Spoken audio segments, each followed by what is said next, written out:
সবাইকে শপথ করতে হবে।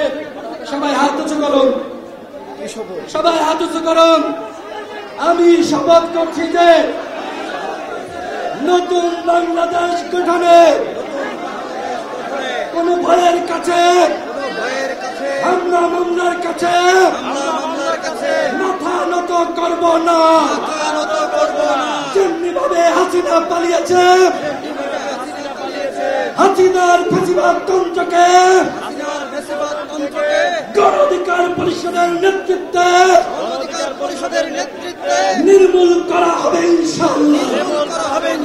শুধুমাত্র আওয়ামী ফেসিবাদ নয়, আওয়ামী ফেসিবাদের যারা দোষর ছিল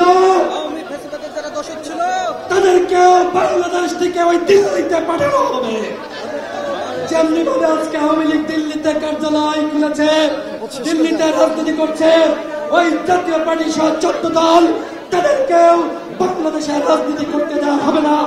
আগামীতে আওয়ামী লীগ জাতীয় পার্টি সহ আমরা কাউকে বাংলাদেশের নির্বাচনে সুযোগ দিব না।